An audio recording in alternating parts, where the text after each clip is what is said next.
Someone who insists on making her voice heard too much and too loudly and too annoyingly is White House Press Secretary Karoline Leavitt. And what a stupid question. Followed up, such a bully, on the terrorist remark with a profound, heartfelt apology. And she tapped into how that type of rhetoric that we heard from her is just so divisive, so dangerous, and she regrets. No. Obviously, she did not apologize. She doubled down. So what am I talking about? Well, a little while ago, she said this about the main constituency of the Democratic Party. While you watch it, please do, if you appreciate the show, click the subscribe button right below the video. Check to make sure you are. If you think you are, thank you. Proved that the Democrat Party's main constituency are made up of Hamas terrorists, illegal aliens, and violent criminals. That is who the Democrat Party is catering to, not the Trump administration and not the White House and not the Republican Party, who is standing up for law-abiding Americans, not just across the country, but around the world. The main constituency of the Democratic Party are pro-Hamas terrorists. No, Hamas terrorists. I always get that wrong. Are the terrorists, are the illegal aliens, according to her, and are the violent criminals. That's the main constituency. You know, should I or should you? I just for the heck of it want to watch the Biden garbage thing again. If you'll go give that go on YouTube, because that'll have the full clip and I like the full context. It gives me joy every time. Because it's in this world where we've dealt with years of liberals look down, right? The rhetoric was liberals look down on MAGA and they hate the true Americans on the farms. I don't know why they just take farms as theirs, and they hate hay and they hate marching in boots and they hate everything because Biden said stuff like this. Donald Trump has no character. He doesn't give a damn about the Latino community. He's failed businessman. He only cares about the billionaire friends he has and accumulating wealth for those at the top. He says immigrants are poisoning the blood of our country. Give me a break. He wants to do away with the birthright citizenship. Who the hell has said that in the last 100 years? And just the other day, a speaker at his rally called Puerto Rico a floating island of garbage. Well, let me tell you something.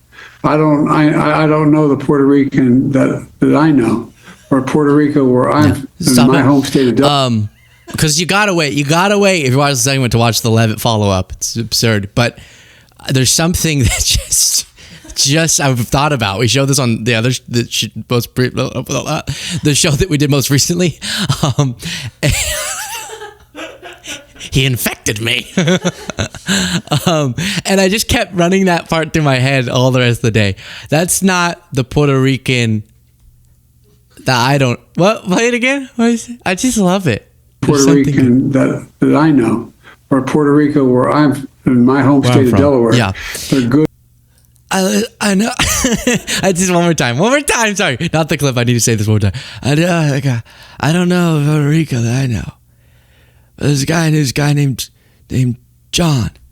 He's Puerto Rican. Well, he wasn't Puerto Rican, but he hadn't been to Puerto Rico, but he talked a lot about Puerto Rico. Good guy, great guy, not garbage. You know who is garbage?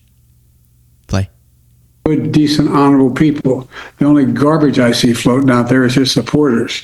His demonization of seen as unconscionable. Yeah. And so that led to the whole news cycle. I know this is kind of repeating what we already went through, but Trump dressed up as a garbage man. Oh, we're garbage, really? And even though they meant, oh no, they corrected the record. We meant all in garbage is coming from some of his supporters, like that remark about Puerto Rico that someone made that was terrible, and still caused that whole cycle. And we go all the way back to Hillary Clinton. Deplorables, how dare she ever say that? So she hates real Americans. She hates real Americans. And then Leavitt says terrorists. And all of that, everything we've lived through is wiped away. And they can never, and I say this with love. This sounds like I'm ranting. This is a love rant. Just if you're MAGA, you hear me, right? Like that's crazy. You can't be mad about deplorable, but not mad about terrorists. You can't. He didn't even say sympathizing with terrorists. She said they are the terrorists. Can't get over it. And then she goes on Sean Hannity. I watched the full interview. There's so many lies. I can't even I would be an hour segment to go through how thoroughly she was being dishonest. But it concludes with her going, maybe Hakeem Jeffries should stop calling me names and do his job. Calling you names?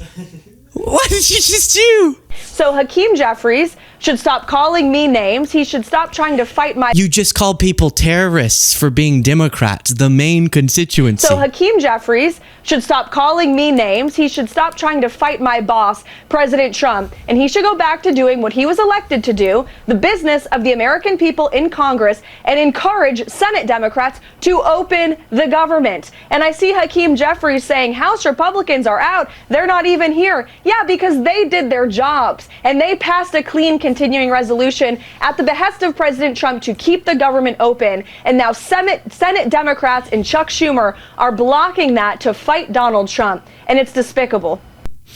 I saw Brett myself respond, why is she shouting? I don't know. She's hyped up. She's fighting terrorists. So what can you say? And she's mad because Hakeem Jeffries described her this way. In plain view of the American people, their words, their actions, revealing themselves in so many different ways. And then you got Karoline Leavitt, who's sick. She's out of control. And I'm not sure whether she's just demented, ignorant, a stone cold liar, or all of the above. But the notion that an official White House spokesperson would say that the Democratic Party consists of terrorists, violent criminals, and undocumented immigrants. This makes no sense. That this is what the American people are getting from the Trump administration in the middle of a... Now, do you want to get your blood boiling even more? And again, I wish we could all just love the hell out of everyone. I wish we could say, hey, we disagree. Mwah, mwah, love you. I wish that was our... I get it. I don't like the mean words. And that's the meanest word we've heard from her. And then she doubled down on it and went, yeah, damn straight, Hannity. That's what I said. And so the Daily Show put together, watch, this is her saying that. And then they take clips of conservatives responding back when Hillary Clinton said half of Trump supporters are deplorable, which bad. No, don't say that, right? Okay, good. I'm telling you, and plug them in to make it seem like they're responding to Leavitt. The Democrat Party's main constituency are made up of Hamas terrorists, illegal aliens, and violent criminals. You saw in that clip what she really thinks of working people. They detest you. They detest your values. They detest what you stand for. Insulting half the country's un-American. I don't know if she thinks she's ingratiating herself to people by being divisive like this and actually just really perpetuating a false narrative. Insulting millions of Americans in one fell swoop. They are Americans and they deserve your respect. It strikes me that she's pushing people away from what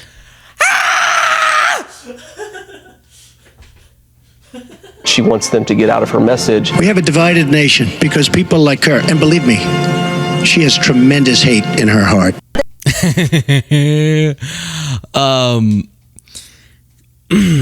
What the hell happened to JD?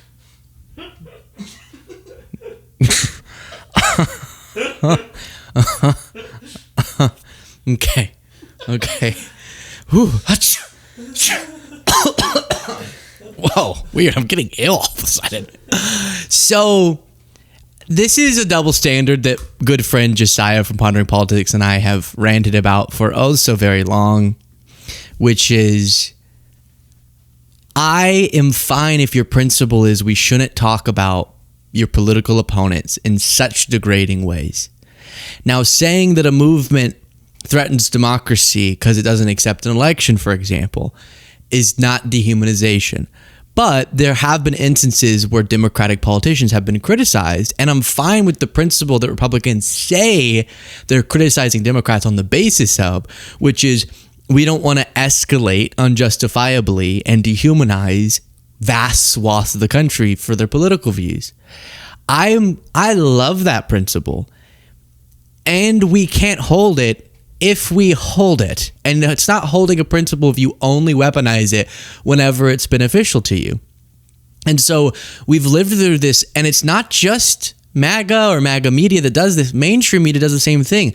The level of pressure they put on Democratic politicians to reach out, to benefit the lives of, to understand the argument about MAGA in a way that they never do the same for Republican politicians. How frequently do people go up to Trump and go, Trump, how are you going to connect with people who didn't vote for you? 70 plus million, or whatever the number is, millions of people voted against you. Don't you think they have something to say? Millions of people, the real Americans, people working their jobs, banging hammers, doing work in the rain, in the mud, in the snow, walking to the store in snow, walking back, and it's now lava. These are the Americans that you're spitting on.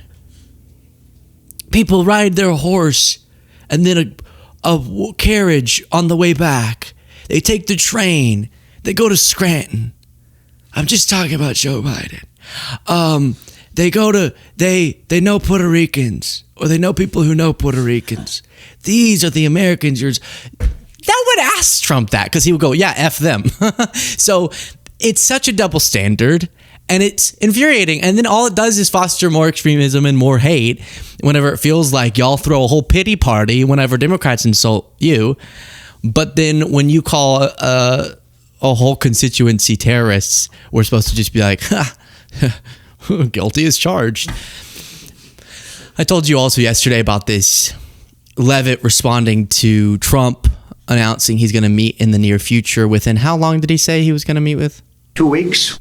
In 2 weeks, potentially, with Putin in Budapest. And Leavitt was asked, who suggested Budapest? And responded, quote, your mom. And then Stephen Chung, who is good guy, strong guy, nice guy, charismatic guy, hot guy, even. You don't have to bring him up. You don't. Thank you, Jade. You don't have to. It's okay. I'm not trying to, so.